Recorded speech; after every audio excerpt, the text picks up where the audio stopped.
semanas se cumple el primer mes con Donald Trump en la Casa Blanca. La bolsa estadounidense marcha rezagada frente a la europea y tanto Tesla de Elon Musk como Bitcoin, la principal criptomoneda, están cotizando lejos de máximos. Hemos hablado muchísimo de aranceles y también no dejamos de mirar el conflicto entre Rusia y Ucrania. De todo ello hablamos con Ernesto Revelo. Ernesto, ¿qué tal? ¿Cómo estás? Muy buenos días y bienvenido de nuevo a Buenos Días Wall Street. ¿Cómo estás? Hola, buenos días a todos. Bueno, muy agradecido por la invitación y regresar a Comercio TV. Gracias, Ernesto. Gracias por acompañarnos. Bienvenido a Buenos Días Wall Street. Ernesto, hablemos un poquito, en primer lugar, si te parece, de Wall Street precisamente, donde hemos dejado atrás esos récords casi diarios, esos récords intradía que tocábamos día sí, día también, ¿no? La capacidad del mercado para seguir recuperándose de cada caída está empezando a agotarse. Yo creo que no, creo que estamos viendo evidentemente un primer mes del gobierno de Trump bastante intenso, bastante emocionante, bastante lleno de mucha volatilidad, pero el apetito por el riesgo en el mercado bursátil creo que se mantiene intacto a pesar de datos adversos como de ventas minoristas menores, aumento de la inflación en un umbral bastante complicado y peligroso. También el récord de consumo con tarjetas de crédito. Hay ciertas cosas en la economía real que no están terminando de impactar al mercado bursátil. ¿Por qué? Porque hay una razón principal que para mí es lo que impulsa la economía bursátil en este momento, es decir, la bolsa. El S&P 500 está íntimamente correlacionado con la expansión de la masa monetaria en tanto Estados Unidos como a nivel global. Y lo que estamos viendo ahora es un nuevo ciclo de expansión monetaria y esos nuevos flujos del dinero están entrando de manera muy fuerte, ya sea a través de hedge funds, de grandes gestoras de fondos, de inversores retails y de familias con alto poder adquisitivo, lo están apostando todo a la bolsa. Incluso en, digamos, métricas, si analizamos esto para cada uno de esos, digamos, de esos demandantes de acciones, ¿no? Estamos en niveles picos que cuidado, que suelen ser el preámbulo de correcciones, pero por ahora lo que estamos observando creo que es lo que se llama el efecto Cantillón, que es en entornos de alta inflación, el dinero adicional que se crea en la economía entra a comprar activos y crea una inflación de activos importantes. Y no olvidemos que el S&P 500 no está en máximos, pero está muy cerca de máximos y que en el último año, en lo que va de año, lleva una ganancia del 4% y en 12 meses se ubica en un 22%. Yo creo que el apetito por el riesgo está bastante elevado y vamos a seguir viendo una subida en S&P 500, pero estamos observando una rotación también en las preferencias de muchos inversores, lo que se llama el dinero inteligente, intentando buscar valoraciones mucho, digamos, baratas comparativamente con Estados Unidos, y por eso vemos cómo la entrada de dinero en los fondos bursátiles europeos, el Eurostock 50 ha subido un 13% desde noviembre, mientras que el S&P 500 ha subido apenas la mitad en ese mismo periodo. Tenemos a los grandes bancos europeos venciendo prácticamente que a las siete magníficas de Estados Unidos, y a un sector tecnológico en China que también ha mostrado una resiliencia importante y actualmente está subiendo de forma impresionante con un Alibaba por encima del 40% en este inicio de año y bueno, todo gracias a bueno, que ahora hay como un mejor entendimiento entre el sector privado chino y el gobierno chino. Qué bien, Ernesto. Y justamente sí, has estado haciendo mención de la importancia del S&P 500 y lo que realmente ha hecho en desempeño en lo que va de este 2024, ese 4% de crecimiento aproximadamente. Pero en este momento ya 384 compañías de este índice han reportado ese resultado del cuarto trimestre. Ahora, 55% de ellas han superado las estimaciones que se tenían en las ganancias. ¿Crees que este porcentaje o estas compañías puedan realmente salvar la bolsa de esto que estás haciendo mención en comparación de esas otras bolsas europeas que han tenido mejor rendimiento en el mismo periodo?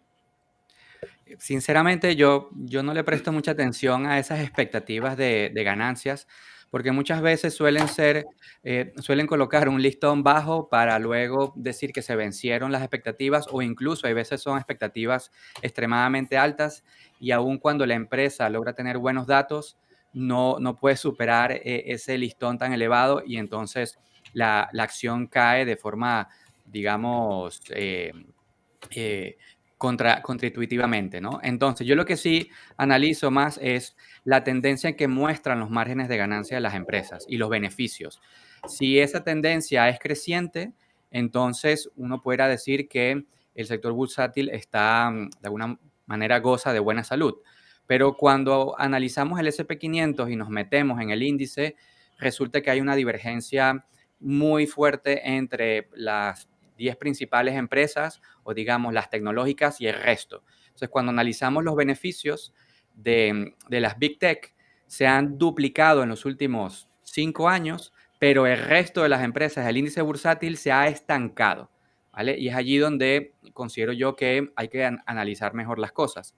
Y a esta situación, por supuesto, hay que sumarle otros temas desde el punto de vista del consumidor, que es al final del día el que termina comprando cualquier bien y servicios de estas empresas. Es que actualmente el consumidor se encuentra menos optimista en cuanto a encontrar un mejor trabajo.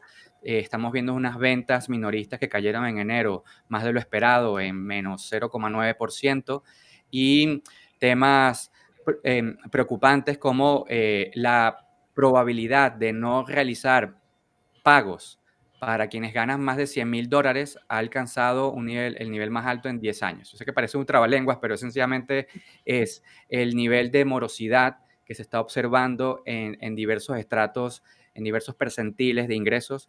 Eso es preocupante. Entonces, si las personas sufren de inflación, no consiguen un mejor trabajo, tienen una perspectiva pesimista, entonces yo veo bastante difícil que los beneficios empresariales en este año vayan a crecer.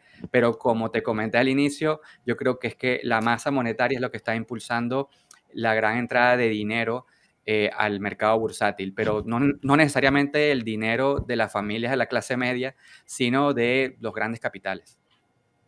Perfecto, Ernesto. Vamos con otro tema. Los mercados que siguen muy atentos a la política comercial de Donald Trump en este primer mes, que ha sido un no parar de noticias, quien planea poner aranceles recíprocos a países que graben importaciones de Estados Unidos y aumentar los aranceles sobre acero y aluminio al 25% a partir del día 4 de marzo. También esos aranceles con México y Canadá se pusieron en pausa durante un mes. Esto ha disparado también, o bueno, se cree que se ha disparado también, o que va a disparar la inflación, que veníamos de un dato malo la semana pasada. ¿Vamos a ver esa inflación aún más disparada? ¿Otro repunte de la inflación? Yo creo que sí, yo creo que estamos viendo actualmente un repunte de la inflación como se observaba en los años 70 y 80. Creo que la Fed ha tomado una decisión apresurada de bajar tipos cuando no debía, como le sucedió a Paul Volcker en esa misma época, y ahora se suma el tema de los aranceles. Hay que entender que Estados Unidos, para que su moneda se convierta en la principal moneda de reserva y de comercio mundial, necesita sufrir de un déficit comercial. Es sí o sí. Sé que Trump y muchos de sus, digamos, ministros o secretarios en cuanto al comercio se quejan de esta situación del gran déficit comercial, pero es que sin déficit comercial la moneda estadounidense no sería la primera demandada del mundo. Yo sé que estas son conversaciones un poco más profundas, quizás para otro momento, pero lo que quiero decir con esto es que esa dependencia sobre las importaciones se va a mantener, y Trump necesita de alguna forma recaudar un poco más de ingresos usando los aranceles si quiere bajar ciertos impuestos como el corporate tax o los impuestos a los ingresos de las familias. Entonces, aquí hay un punto importante, que todos esos insumos que tú acabas de comentar, el aluminio, el acero y otros, son insumos básicos e intermedios muy necesarios para toda la cadena productiva en Estados Unidos, con lo cual yo creo que la inflación, un nuevo repunte de la inflación, yo lo tengo asegurado. En el primer mandato de Trump, cuando él comenzó a tomar decisiones similares en el 2018, la tasa de crecimiento de la inflación estaba en torno a un 2% anual, y a finalizar ese año llegó casi al 2,9, casi al 3% anual, es decir, un punto porcentual por encima de lo que venía sufriendo la familia estadounidense antes de la entrada de los primeros aranceles en vigor del 2018. Entonces yo ahora estoy viendo ese IPC subiendo a un máximo de 7 meses, 5 meses consecutivos subiendo, luego tenemos al IPP, que es el índice de precios al productor, que tarde o temprano se traslada a los consumidores, y yo creo que ahí es donde está el gran riesgo, ¿no? El IPP está actualmente en torno a un 3,5 aproximadamente de tasa de crecimiento y el subyacente del IPP un 3,6. Eso quiere decir que vamos a ver en el futuro una mayor inflación y creo que pocos en Estados Unidos están preparados para vivir un proceso inflacionario como en la década del 70 y 80, donde vimos pasar la inflación el crecimiento de la inflación en torno a un 5% y luego se disparó a un 14%. Eso sucedió en el pasado. Yo creo que es importante regresar al pasado, revisarlo, para ver cómo nos podemos preparar mejor a enfrentar ese futuro incierto.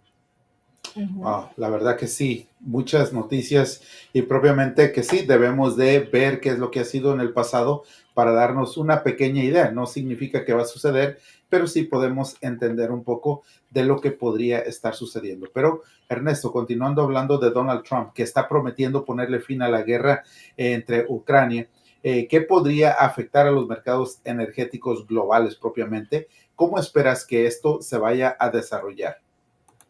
Yo creo que actualmente la mayor amenaza para el mercado petrolero global no es tanto que regrese el crudo y el gas ruso al mercado sin ningún tipo de sanciones, sino más bien es la salud de la demanda e incluso las tensiones en Medio Oriente. O sea, de alguna u otra forma, los hidrocarburos rusos habían conseguido la manera de fluir y llegar a los compradores, ya sea usando las flotas fantasmas o rutas indirectas. Lo mismo sucede con Irán y Venezuela, cada uno con sus problemas en la producción, pero al final del día la molécula de petróleo y gas termina llegando al consumidor. Actualmente creo que el balance oferta y demanda está siendo optimizado por la OPEP para evitar grandes fluctuaciones en el precio, ya sea para evitar un colapso o incluso subidas excesivas. Entonces, si se acaba el conflicto bélico con Rusia y se levantan ciertas sanciones, de alguna forma es cierto que van a regresar quizás más barriles al mercado, quizás un poco más. Rusia podrá tener libertad de bombear más y eso podría eso podría provocar una caída en los precios del WTI y también del Brent.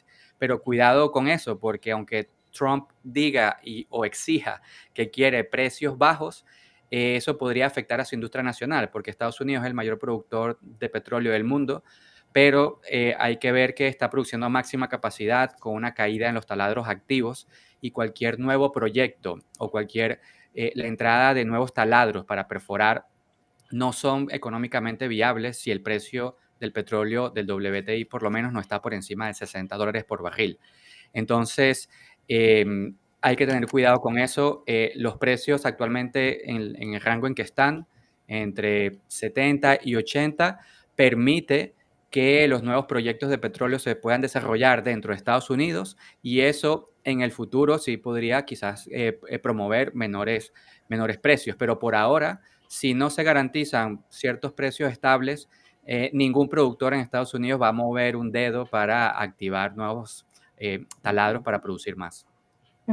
Oye, Ernesto, ¿podría jugar un papel importante Venezuela con la licencia de Chevron? Bueno, Trump está jugando un poco con eso para permitir que el crudo venezolano llegue a las refinerías de Estados Unidos que han sido diseñadas durante muchísimas décadas para procesar el crudo venezolano. Igual para procesar crudo canadiense, que es digamos, de alta densidad, que tiene mucho azufre, etcétera. Y yo creo que es una jugada como para promover una caída del precio de la gasolina en territorio estadounidense. Y bueno, sí, necesita el crudo venezolano, porque el crudo liviano que se produce del shale oil se exporta. Por la razón que te dije anteriormente, las refinerías estadounidenses no están hechas para procesar ese tipo de crudo tan liviano. Entonces ese es el que termina siendo exportado. Entonces, bueno, tienes una dependencia tanto de Canadá como de Estados Unidos y otros crudos pesados que lleguen a alimentar las refinerías en Estados Unidos. Wow, sí que esto podría realmente entonces estar impactando en todo ello. Pero vamos a hablar de Tesla, que podría ser un eslabón débil en lo que es los siete magníficos y que ha estado sucediendo por los pasados meses. Hay analistas que apuntan al daño de que podría estar suponiendo que Tesla está en un crecimiento activo político de Elon Musk. ¿Crees que esto tiene algo que ver o propiamente nada que ver? Por el momento yo creo que no, pero sí le podría o sea, pasar factura en los próximos meses. Los datos que han salido sobre las ventas son datos, digamos, del pasado cuando él todavía no estaba tan políticamente activo como ahora. Lo hay que entender que el sector de la automoción y de los coches eléctricos están viviendo una situación adversa en todas las, digamos, en todas las marcas. Hay un entorno macroeconómico adverso. ¿Cuál es? Mayor inflación. Mayor inflación quiere decir que las familias no van a consumir ese tipo de productos considerados discrecionales. Luego, hay unas perspectivas pesimistas por el consumidor y tensiones comerciales que pueden encarecer los insumos. Sí, yo creo que Musk está haciendo ahora lo que se llama una huida hacia adelante, porque sabe que el entorno económico global no le está favoreciendo a la empresa. Tanto es así bueno, muestra los peores inicios de año en cuanto a la acción, que ha caído más o menos un 6% en lo que va de año, ha caído también un 16% en los últimos 30 días. Sin embargo, si lo vemos en periodos de 12 a 5 años, la acción ha crecido bastante, pero lo que se observa ahora es que la acción cotiza a un PER de 152, que es súper elevado, lo convierte en una de las empresas más sobrevaloradas del mercado, y los resultados no son nada halagadores, porque es cierto que en el 2024 llegaron de forma acumulada a entregar la mayor cantidad de coches en la historia, dentro de la historia de la propia empresa, se llegaron a entregar mucho más coches que en el pasado, pero estamos viendo cómo los ingresos totales apenas aumentaron por debajo del 1% respecto al año 2023. Los ingresos netos se cayeron a la mitad respecto al año 2023, una caída del 52%. Y el margen de beneficio también cayó al 7,2% en 2024 desde haber obtenido un margen de beneficio del 9,2% el año anterior. Entonces estamos viendo una situación bastante adversa. Musk puede estar jugando a que que Trump prohíba la entrada de cualquier otro coche eléctrico asiático al mercado estadounidense y él poderse quedar con todo el mercado. Es cierto que la empresa aún tiene fortalezas, porque todavía mantiene un 50% de cuota de mercado de Estados Unidos, tiene 36.000 millones de dólares en efectivo, lo cual lo puede ayudar a sobrevivir por aproximadamente 3 años, pero tiene grandes debilidades, ¿no?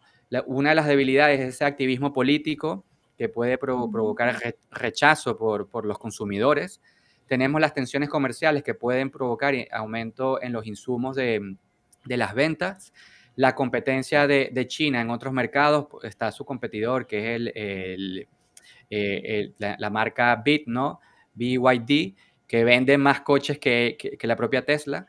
Y luego tienes, bueno, cualquier política desfavorable en contra de coches eléctricos que Trump ha dicho que no es algo que le llame mucho la atención.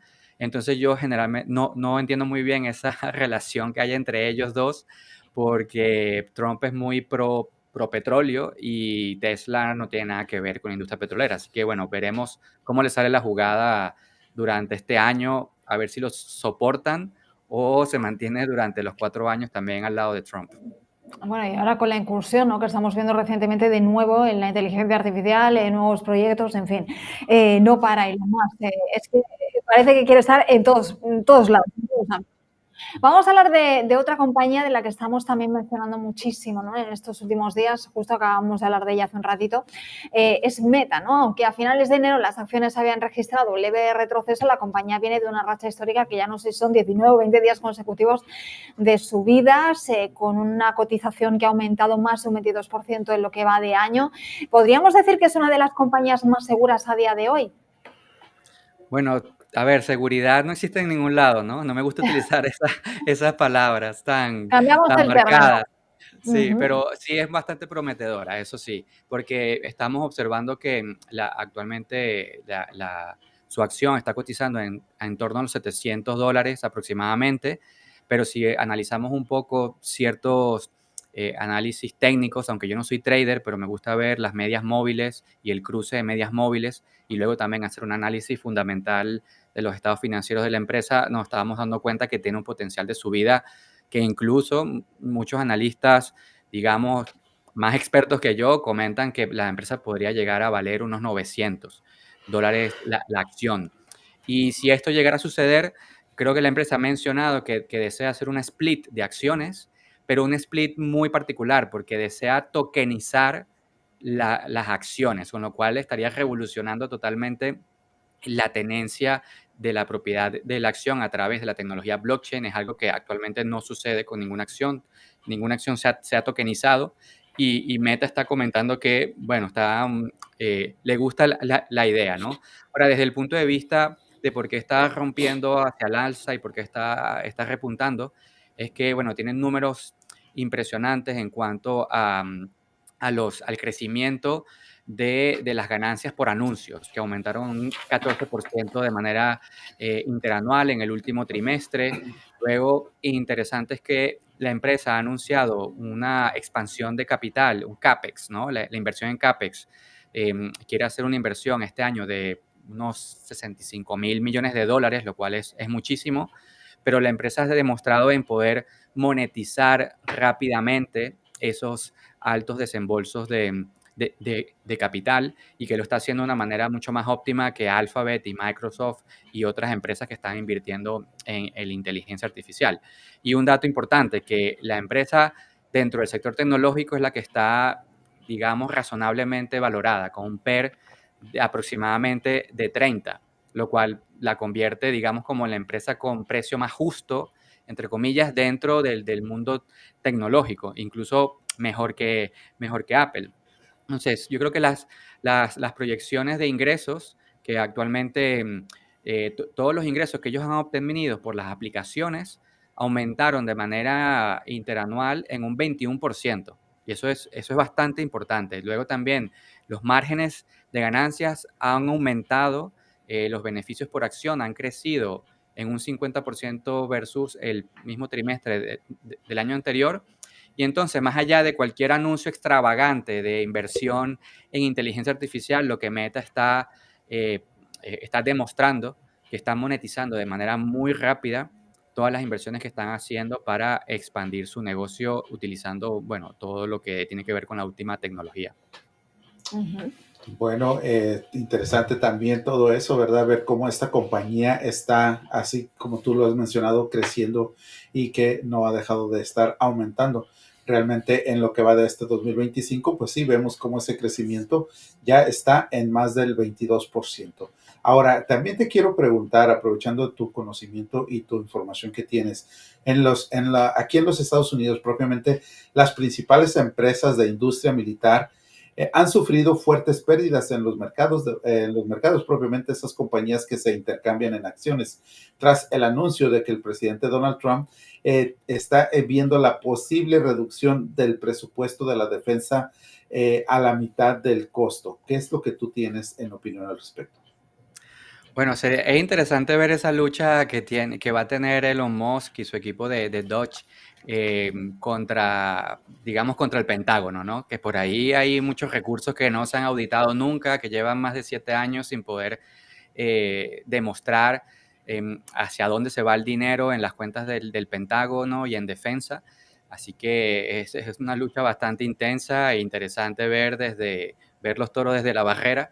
Y, pero el punto es que tanto lo que tiene que ver con el gasto en Social Security, Medicare, Medicaid y también en el gasto de defensa es donde se lleva la mayor cantidad de dinero, el gasto, ¿no? En Estados Unidos. Es evidente que eso va a pasar factura a cualquier contrato multimillonario que pueda tener alguna empresa cotizada en bolsa relacionada con el sector defensa, pero estamos viendo a empresas como Palantir, que lo están rompiendo todo en el mercado con un crecimiento impresionante, con un PER de 500, algo así, con una rentabilidad de 3 dígitos en los últimos años, en el último año, exactamente, en los últimos 12 meses.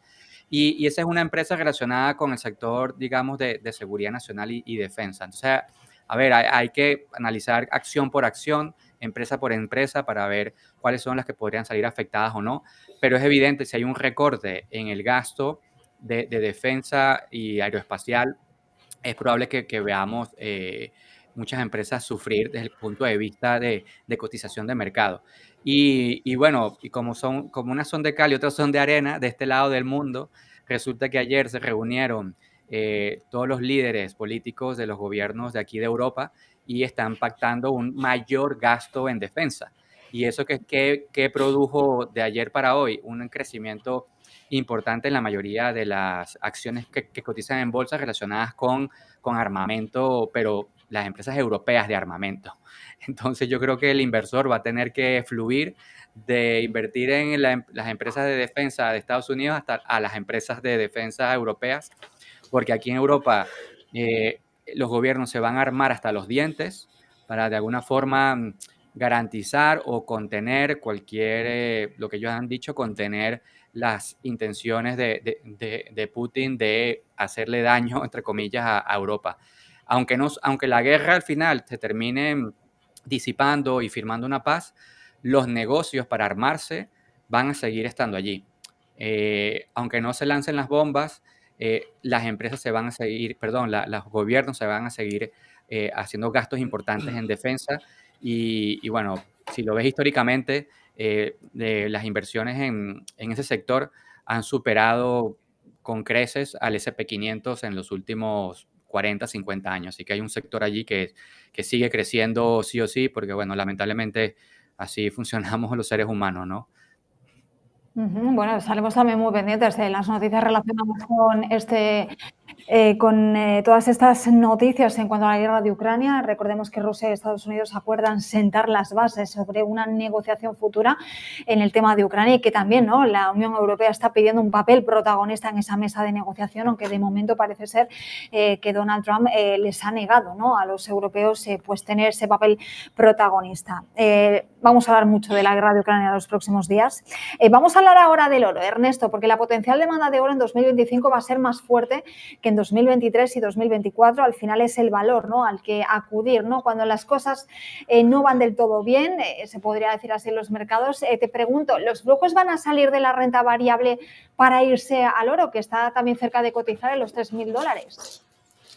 Sí, yo creo que sí, pero lo va a hacer de forma muy lentamente y no será hasta tanto exista como un gran catalizador en la renta variable que produzca un nerviosismo muy grande. Los capitales no van a huir hacia el oro, pero si analizas, hay una gráfica que me gusta explicar a mis clientes y alumnos, que es la pirámide de Exter, una pirámide invertida, donde se explica que en momentos de incertidumbre y de recesiones, el dinero comienza a fluir desde los activos más riesgosos hacia la parte de abajo de la pirámide, que es el oro, ¿vale? Y eso lo estamos viendo poco a poco, pero más que todo en el mercado físico. Actualmente, bueno, ya llevamos varios años con una demanda de oro físico por parte de los bancos centrales de los países emergentes que han estado comprando oro de manera impresionante, sobre todo China, la India y otros, un poco para deslastrarse del dólar como reserva de valor.